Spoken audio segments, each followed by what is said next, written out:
नमस्कार, जनता टीवी में आप सभी का बहुत स्वागत है और मैं हूं आपके साथ तिशा। बुलेटिन की शुरुआत करेंगे उत्तर प्रदेश से संबंधित कुछ खास खबरों के साथ और इस वक्त की बड़ी खबर बता रहा है आपको राजधानी दिल्ली से, जहां भारतीय जनता पार्टी संसदीय दल की अहम बैठक आज होने वाली है। इसी के साथ बता दें, शपथ ग्रहण और चुनावी नतीजों पर इस बैठक में चर्चा की जाएगी। सुबह 11 बजे एनडीए के सांसदों की ये बैठक होगी। संसद के सेंट्रल हॉल में इस बैठक का आयोजन होने वाला है। बता दें, बीजेपी शासित राज्यों के मुख्यमंत्री, डेप्यूटी सीएम इस बैठक में शामिल होने वाले हैं। बैठक में शामिल होंगे मुख्यमंत्री योगी आदित्यनाथ। आज प्रधानमंत्री को एनडीए संसदीय दल का नेता भी इस बैठक में चुना जाएगा। तो देखिए, इस वक्त की बड़ी खबर बता रहे हैं आपको राजधानी दिल्ली से। अब बैठकों का दौर लगातार जारी है और आज भी एनडीए संसदीय दल की बड़ी बैठक होने वाली है, जिसमें प्रधानमंत्री नरेंद्र मोदी शामिल होंगे और साथ ही में भारतीय जनता पार्टी शासित राज्यों के मुख्यमंत्री, डेप्यूटी सीएम भी शामिल होंगे। और बता दें कि आज मुख्यमंत्री योगी आदित्यनाथ के दिल्ली दौरे का दूसरा दिन है। कल दिल्ली दौरे पर आए थे और आज दिल्ली दौरे का दूसरा दिन है। आज जो बीजेपी संसदीय दल की अहम बैठक आयोजित हो रही है, इसी बैठक में मुख्यमंत्री योगी आदित्यनाथ शामिल होंगे। लगातार बैठकों का दौर जारी है। जिस दिन मतगणना हुई उसी के अगले दिन प्रधानमंत्री नरेंद्र मोदी के आवास पर भी एक बड़ी बैठक हुई। कैबिनेट की औपचारिक आखिरी बैठक हुई, जिसके अगले दिन यानी कि बीते दिन जेपी नड्डा के आवास पर बड़ी बैठक हुई और आज एक बार फिर से बैठक होगी।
अब इसी पर और भी ज्यादा चर्चा करने के लिए संवाददाता टीएम मिश्रा हमारे साथ लाइव जुड़ गए और भी चर्चा उनके साथ करेंगे।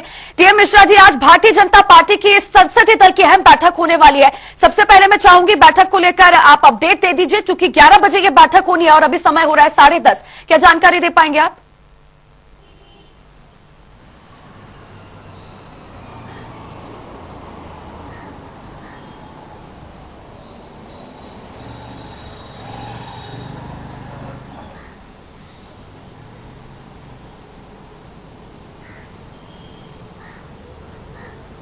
देखिए त्रिशा, भाजपा जो है एनडीए की पूरी बैठक होने जा रही है आज, और इस बैठक में सारे जो जितने स्टेट के बीजेपी स्टेट के जो मुख्यमंत्री हैं वो बुलाए गए हैं, जितने डिप्टी सीएम हैं वो बुलाए गए हैं। लखनऊ जो यूपी से योगी आदित्यनाथ कल ही दिल्ली पहुंच गए थे, आज वो जो है यूपी भवन से बैठक के लिए रवाना हो गए हैं। और सबसे बड़ी बात क्या है कि इस बैठक में एनडीए के घटक दल सरकार बनाने की पूरी रूपरेखा तय करेंगे और किस तरह सामंजस्य बना करके, क्योंकि देखिए विपक्ष जो सवाल उठा रहा है उन सवालों के जवाब के साथ साथ मिल करके सरकार बनानी होगी, क्योंकि बीजेपी के पास उतना गठबंधन बहुमत नहीं है जो उसको गठबंधन पर बेस्ड हुए इस बार सरकार। पिछली बार बीजेपी का प्रचंड बहुमत था, इसलिए कोई दिक्कत नहीं थी, लेकिन इस बार को गठबंधन के सहयोगियों के आधार पर चलना पड़ेगा, क्योंकि चंद्रबाबू नायडू और जो नीतीश कुमार दो की भूमिका सबसे अहम है। और इन लोगों की मांगे, देखिए बिहार की मांग और आंध्र प्रदेश की मांग, इन दोनों स्टेट को स्पेशल स्टेटस की मांग पहले चल रही है। अग्निवीर योजना को लेकर के तमाम सवाल लोग पहले भी उठा चुके हैं और ये लोग फिर सवाल उठा रहे हैं। तो जातिगत जनगणना की मांग को लेकर के नीतीश पहले भी कह चुके हैं। तो अब जो सरकार को, जो केंद्र सरकार को अपने नए सरकार में जो है मोदी 3 में, अब 3.0 में देखना पड़ेगा कि कैसे हम अपने घटक दलों को लेकर चलें और किस तरह जो उनकी बातें मिलेगी, क्योंकि अब सरकार बहुत जो है हाशिए पे चल रही है इस समय। उसकी रीजन क्या है कि दोनों सारा बेस्ट जो है ये दो नेताओं पे है। अगर ये दो ही पाला बदल देते हैं तो जो है एनडीए की सरकार बैठ जाएगी। तो इन स्थितियों को देखते हुए अब योगी सारे सीएम बुलाए गए हैं, उनके साथ भी उनकी फीडबैक लिए जाएंगे और इसके बाद जो है आज बैठक के बाद फिर दोपहर बाद जो है राष्ट्रपति को प्रधानमंत्री जाएंगे, उनका जल्द जो है जाकर सरकार बनाने का जो है दावा पेश करेगा, क्योंकि उनकी तरफ से न्योता उनको मिल चुका है।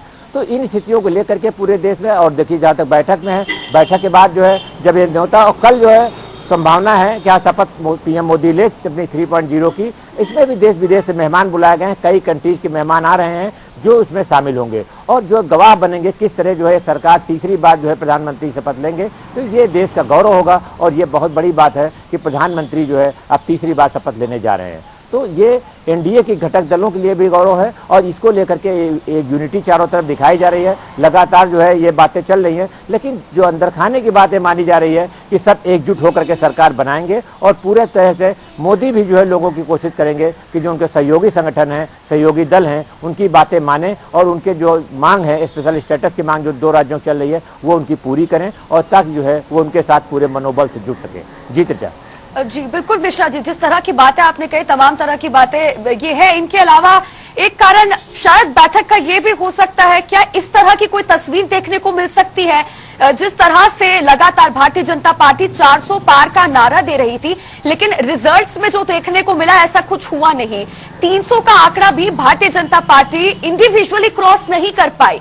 तो क्या इस बैठक में कुछ इस तरह की तस्वीर देखने को मिलेगी कि आत्मचिंतन भारतीय जनता पार्टी अपने घटक दलों के साथ कर रही होगी या आत्ममंथन, क्योंकि निश्चित तौर पर चिंता की बात है भारतीय जनता पार्टी के लिए।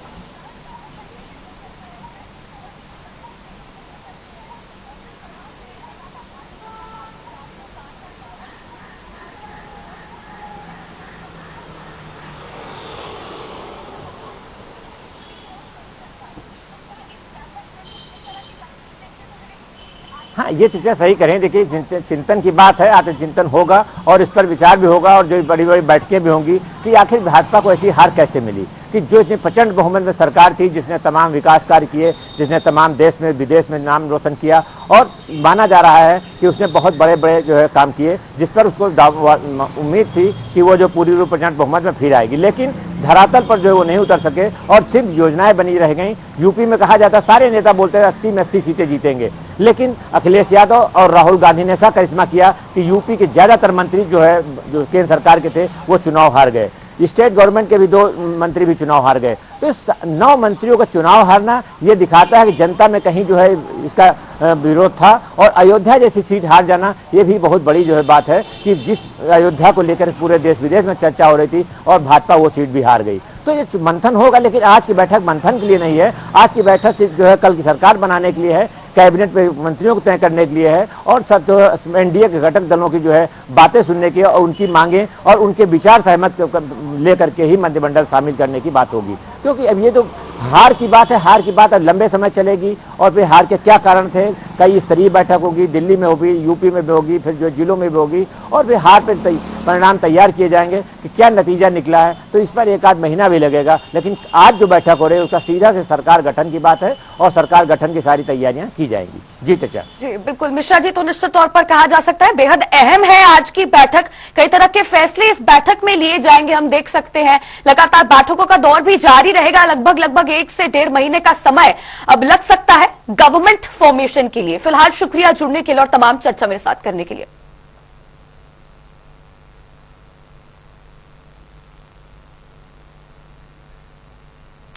चलिए अब लखनऊ से आ रही एक और बड़ी खबर का रुख कर लेते हैं। बता दें मुख्यमंत्री योगी आदित्यनाथ का मिशन रोजगार जारी है।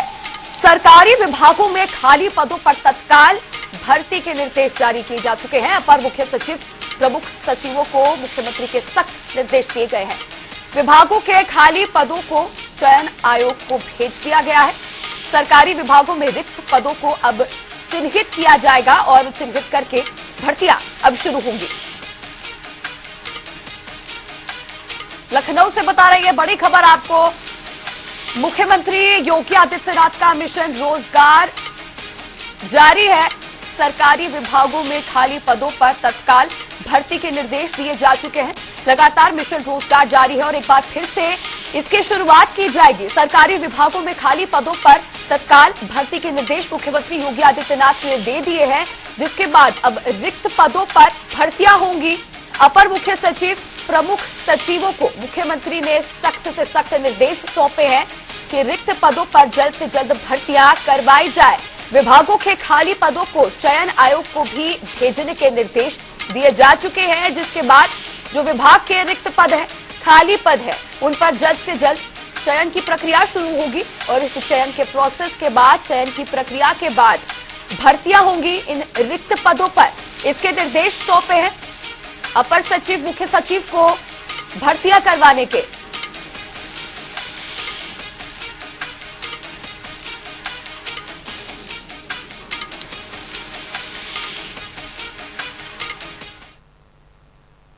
चलिए राजधानी लखनऊ से आ रही एक और बड़ी खबर का रुख कर लेते हैं। बता दें, सांसदों से मुलाकात करेंगे अखिलेश यादव। जीत के बाद पहली बार सांसदों से अखिलेश यादव भेंट मुलाकात करेंगे। सपा कार्यालय में ये मुलाकात होगी। थोड़ी ही देर में मुलाकात का सिलसिला शुरू होने वाला है। बड़ी संख्या में नेता, कार्यकर्ता यहां पर मौजूद रहेंगे। तो देखिए, 5 जून को जो मतगणना हुई उसके बाद अब लगातार सभी दलों के अध्यक्ष अपने गुटों के साथ, अपने दलों के साथ बैठकें कर रहे हैं। कहीं हार की समीक्षा की जा रही है तो कहीं जीत का जश्न मनाया जा रहा है। अखिलेश यादव, सपा सुप्रीमो अखिलेश यादव आज सपा कार्यालय में बड़ी बैठक की अध्यक्षता करेंगे। यहां पर अपने सांसदों से मुलाकात करेंगे और यहां पर सांसदों से बातचीत करते अखिलेश यादव नजर आएंगे। बड़ी संख्या में नेता, कार्यकर्ता आज जुटने वाले हैं। सपा कार्यालय में बड़ी संख्या में नेताओं का जुटना अब थोड़ी ही देर में शुरू होगा। इस मुलाकात का सिलसिला अब से कुछ ही देर में शुरू होने वाला है और सपा सुप्रीमो अखिलेश यादव सपा कार्यालय पहुंचकर अपने कार्यकर्ताओं से, सांसदों से, सपा नेताओं से मुलाकात करेंगे। भेंट मुलाकात होगी, बातचीत होगी, चर्चाएं होंगी कई मुद्दों को लेकर। इस बार का चुनाव कुछ अलग ही अंदाज का देखने को मिला। उत्तर प्रदेश की अधिकतर सीटें इंडी गठबंधन ने जीती, जिसमें समाजवादी पार्टी का बड़ा योगदान था।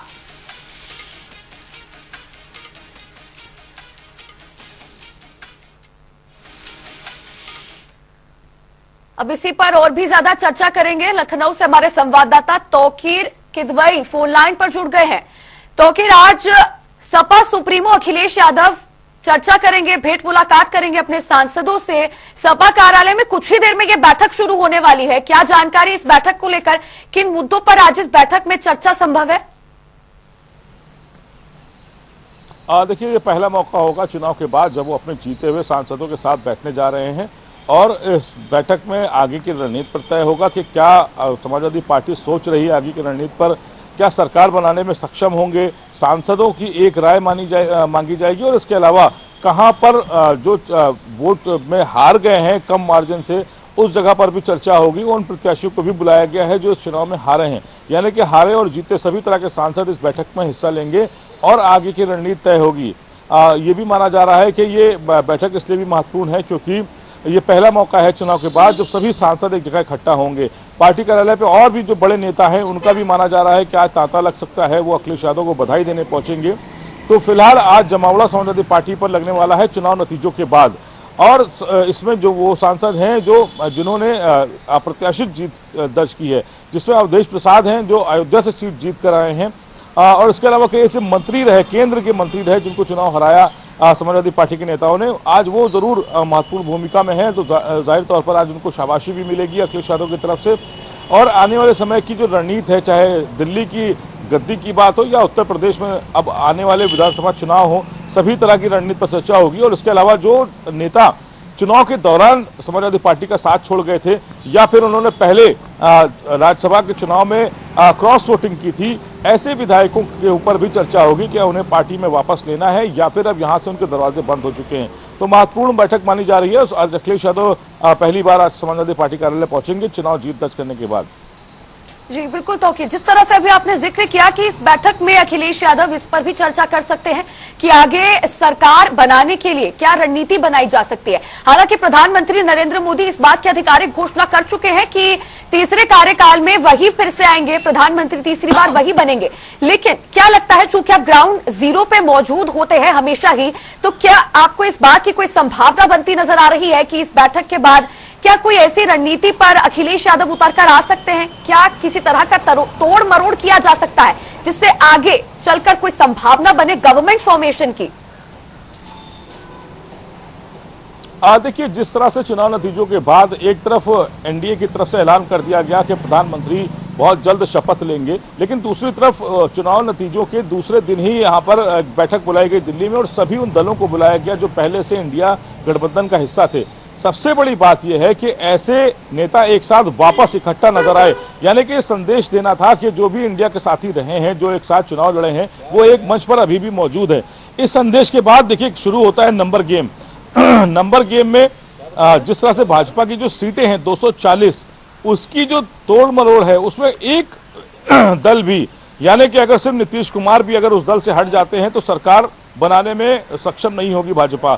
इसके साथ चंद्रबाबू नायडू, उनका विरोध प्रदर्शन शुरू हो गया आंध्र प्रदेश में। तो कहीं ना कहीं ये नेता अगर अपनी सांसद लेके हटते हैं तो भाजपा अल्पमत में आ जाएगी, यानी कि शपथ तो हो जाएगी, लेकिन जब फ्लोर टेस्ट की बात आएगी, जब विधायकों का समर्थन दिखाना होगा, सांसदों का समर्थन दिखाना होगा, वहां पर दिक्कत आ सकती है। तो भारतीय जनता पार्टी भी फूक फूक कर कदम रख रही है कि जितने भी दलों से बात की जाए वो मजबूती के साथ उनके साथ खड़े रहें, क्योंकि एक साथी के हटने के बाद भी सरकार गिर जाएगी। ऐसे में कांग्रेस और जो इंडिया गठबंधन है वो ये तय कर रहा है कि जो भी साथी अगर साथ में आए तो वो भी मजबूती के साथ उनका साथ दे और आगे सरकार लंबे समय तक चलाई जा सके। नीतीश कुमार बड़ी भूमिका में है। ये कहा जा सकता है कि किंग मेकर साबित होंगे जेडीयू और टीडीपी। फिलहाल आप बने रहिए, कुछ और भी चर्चा मैं आपसे करूंगी। एक और बड़ी खबर का रुख कर लेते हैं। लखनऊ से बता रहे हैं आपको, जहां बीएसपी संगठन में मायावती बड़ा बदलाव करेंगी। लोकसभा चुनाव में करारी हार के बाद पार्टी में अब मंथन का दौर शुरू हो गया है। मायावती ने पार्टी के वरिष्ठ नेताओं के साथ बैठक की है। जिला अध्यक्ष और कोऑर्डिनेटर से रिपोर्ट मांगी गई है। आज ये बैठक होने वाली है, समीक्षा बैठक होगी। आत्म मंथन आज किया जाएगा इस बैठक में। रिपोर्ट मिलने के बाद लखनऊ में ये बैठक होगी। बसपा में कोऑर्डिनेटर व्यवस्था अब समाप्त हो सकती है, तो आज बड़े फैसले लिए जा सकते हैं।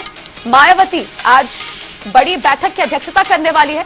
बसपा संगठन में बड़े बदलाव करती आज मायावती नजर आ सकती है, क्योंकि इस बार का चुनाव परिणाम जिस तरह से हमने देखा, खासकर उत्तर प्रदेश में बसपा के वोटर्स कहीं ना कहीं साइलेंट हो गए। इसी पर और भी ज्यादा चर्चा करेंगे। संवाददाता तौकीर हमारे साथ लगातार फोन लाइन पर जुड़े हुए हैं। तौकीर, जिस तरह से हमने देखा कि चुनाव परिणाम बिल्कुल अगेंस्ट थे बसपा के, और आज बसपा संगठन में मायावती बड़ा बदलाव करती नजर आ सकती है। बड़ी बैठक होगी, समीक्षा बैठक होगी, आत्ममंथन किया जाएगा। क्या लगता है, क्या अपडेट आप दे सकते हैं इस बैठक को लेकर? किन मुद्दों पर आज चर्चा की जाएगी? देखिए, जब चुनाव के नतीजे आए तो सबसे पहले बसपा सुप्रीमो मायावती का रिएक्शन था कि मुसलमानों ने उनका साथ नहीं दिया, जबकि उन्होंने भरपूर संख्या में उनको साझेदारी दी थी, प्रत्याशी बनाया था। इस बयान के बाद मायावती के इस बयान पर जो कटाक्ष आ रहा है, जो ट्रोल की जा रही है वो सोशल मीडिया पर, तो उनसे कहा जा रहा है कि आपकी वजह से करीब 16 सीटों पर इंडिया गठबंधन को हार मिली, यानी कि जहां पर इनका प्रत्याशी मजबूती से चुनाव लड़ा वहां पर बीजेपी को फायदा हुआ और जो इंडिया गठबंधन है वहां पर सीटें हारी। तो जो बी पार्टी कही जाती है भाजपा की, बसपा, उस पर मोहर लग रही, क्योंकि पूरी कोशिश की गई थी बसपा को इंडिया गठबंधन में शामिल करने की। तो आज की जो नतीजे आ चुके हैं, नतीजों के बाद जो बहुजन समाज पार्टी है वो जहां पर मुस्लिम कैंडिडेट थे वहां पर 1 से 1.5 लाख वोट उनको मिला है, और यही वजह रही कि वहां पर भारतीय जनता पार्टी विजयी हुई और समाजवादी पार्टी के जो नेता हैं वो 4000 या 16000 वोट से हार गए। तो अब वो टैग और मजबूत हो जाएगा, क्योंकि अगर ये गठबंधन का हिस्सा होती तो ज्यादा फायदा होता। तो मुस्लिम कैंडिडेट को लेकर अब जो मायावती का बयान आया है उस पर भी समीक्षा होगी। क्या मुस्लिम जो इनके नेता हैं वो बहुजन समाज पार्टी में ठहरेंगे? जिन प्रत्याशियों को मैदान में उतारा है क्या वो बगावत शुरू करेंगे? तो मायावती के लिए बड़ा चैलेंज है, क्योंकि धीरे धीरे आप देखेंगे 2014 से लेकर 2024 तक मायावती का वोट ग्राफ जो है वो लगातार गिरा है, चाहे वो पहले 22%, 22 से 14%, 14 से 11 और अब 7%, यानी कि उनका लगातार पतन हो रहा है। मायावती की स्ट्रेटेजी कामयाब नहीं हो रही है। आकाश आनंद जो उनके भतीजे हैं उनको नेशनल कोऑर्डिनेटर बनाया गया था। चुनाव के दौरान उन्होंने बयानबाजी शुरू की, वोटर के अंदर और उनके जो कार्यकर्ता थे उनके अंदर एक बूस्टअप आया, लेकिन इसी बीच उन्होंने जब भाजपा पे वो हमलावर हुए और समाजवादी पार्टी के लिए एक सॉफ्ट उन्होंने एक लैंग्वेज इस्तेमाल की थी, उसके बाद सीतापुर में उनके खिलाफ एक मुकदमा भी दर्ज किया गया और वहीं से उनको उस पद से हटा दिया गया, यानी कि बसपा से ही उनको जीरो कर दिया गया। सारी रैलियों पर रोक लगा दी गई थी। जो उनके लिए की पॉइंट हो सकता था, आकाश आनंद जिस तरह से वो बयानबाजी कर रहे थे, वो कहीं ना कहीं कार्यकर्ताओं में एक जोश भर रहे थे, उसका फायदा भी मिल सकता था बहुजन समाज पार्टी को, लेकिन उन्होंने एंड टाइम पर उनको बीच चुनाव ही शांत करा दिया, उसका भी खामियाजा देखने को मिला। यानी कि मायावती की जो भी स्ट्रेटेजी थी वो चुनाव जीतने वाली तो कहीं से नजर नहीं आई इस पूरे चुनाव में। अगर उनके ऊपर जो ये बी पार्टी का टैग है, अगर इसको हटाना है तो उनको बड़े बदलाव भी करने पड़ेंगे और अपनी भाषा में भी बदलाव करना पड़ेगा। दूसरी बात यह है कि ट्विटर से हटकर उनको जमीन पर भी आना पड़ेगा, क्योंकि मायावती ट्विटर की नेता नहीं थी। हमेशा उन्होंने संगठनात्मक जो रवैया है वो चुनाव में अपनाया। उनका जो कैडर वोट था वो हमेशा उनके साथ रहा। कहा जा सकता है, जिस तरह से आपने कहा, सहमत हूं मैं इस बात से कि जीतने की रणनीति बिल्कुल नहीं थी मायावती की, लेकिन वोट काटने की रणनीति जरूर थी, लेकिन फिर भी कोई फायदा देखने को नहीं मिला। सारे वोट जो है वो लगभग इंडी गठबंधन की झोली में चले गए। फिलहाल शुक्रिया जुड़ने के लिए और तमाम चर्चा मेरे साथ करने के लिए। लखनऊ से एक और बड़ी खबर का रुख कर लेते हैं। बता दें, सिपाही भर्ती परीक्षा का पेपर लीक होने का मामला सामने आया है। एसटीएफ ने सिपाही भर्ती पेपर लीक मामले की रिपोर्ट सौंप दी है। गैंग के सदस्यों की गिरफ्तारी, वांछितों का ब्यौरा लिया जाएगा, साथ ही सुरक्षा में हुई चूक का भी विस्तार से जिक्र किया जाएगा। तो देखिए, बड़ी खबर बता रहे हैं आपको राजधानी लखनऊ से, जहां पर पेपर लीक मामला सामने आया है। सिपाही भर्ती परीक्षा में पेपर लीक का मामला सामने आया है। एसटीएफ ने शासन को इसी से संबंधित रिपोर्ट भी सौंप दी है। गैंग के सदस्यों की गिरफ्तारी की जाएगी।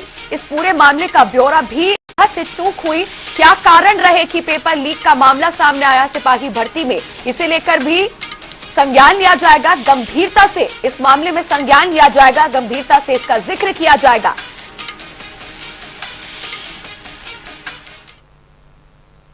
संगम नगरी प्रयागराज में आज आजादी का महोत्सव कार्यक्रम का आयोजन किया गया। खुशरूबाग को भले ही लोग मकबरे के तौर पर जानते हैं, लेकिन ये पहली आजादी की लड़ाई के क्रांतिकारियों का मुख्यालय भी है।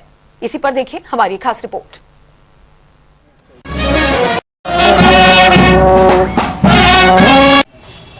करीब आजादी 1947 से 90 साल पहले आजाद हुआ था 10 दिनों के लिए, और उसका जो केंद्र था वो खुशरूबाग था। भले ही खुशरूबाग को लोग मकबरे के तौर पर जानते हैं, मगर ये शहीद और क्रांतिकारियों का मुख्यालय था। यहीं से बिगुल फूंका गया था। 6 जून से लड़ाई शुरू हुई थी और 7 जून यानी आज के दिन 1857 में 10 दिनों के लिए जो अब प्रयागराज है, जो उस समय का इलाहाबाद था, उसे आजाद कराया गया था और 10 दिनों के लिए प्रयागराज को आजादी मिली थी। उसी को लेकर पहला आजादी महोत्सव आज खुशरूबाग में मनाया गया, जिसमें न्यायमूर्ति क्षितिज शैलेंद्र और कमिश्नर विजय विश्वास पंत और जीए आशुतोष संत समेत कई लोग गणमान्य व्यक्ति मौजूद थे और आज शहीदों को याद करके नमन किया गया है। जनता टीवी के लिए सैयद मोहम्मद आमिर, प्रयागराज। जो प्रथम स्वाधीनता संग्राम था उसको याद करने के लिए, उसके स्वरूप को इलाहाबाद प्रयागराज की जनता को समझाने के लिए, याद दिलाने के लिए वीरेंद्र पाठक जी ने यहाँ पे एक बहुत अच्छा कार्यक्रम कराया था। और आज इतिहास को हमने आज जाना, समझा, और ये जो हमारी युवा पीढ़ी है उसको ये जानने के लिए कि कि जो हमें आज़ादी की धरोहर मिली है, किस संघर्ष के बाद मिली हुई है, और जिससे हम हमेशा उसको याद करें और कितनी कठिन बलिदान और कितने कठिन श्रम के बाद आज़ादी मिली है, कितना उसको संवार के रखना है। 1857 में जब मंगल पांडे ने क्रांति करी मेरठ में, उसकी आज 6 जून को यहाँ जब पहुंची तो वहां पे तो सेना का बगावत था, यहाँ इलाहाबाद की अपनी जनता की बगावत थी और उन्होंने चौधरी लियाकत अली और रामचंद्र सिंह जी के नेतृत्व में यहाँ पे इलाहाबाद में आजाद कराया और यहीं पे मुख्यालय बना और यहीं से 10 दिन तक इलाहाबाद का प्रशासन चला आजाद भारत के निवासियों के द्वारा। और आज हम उन्हीं की याद में श्रद्धा सुमन अर्पित करने के लिए सब लोगों के साथ एकत्रित हुए हैं। तो फिलहाल इस खास रिपोर्ट के साथ इस बुलेटिन में इतना ही। आप देखते रहिए जनता टीवी। नमस्कार।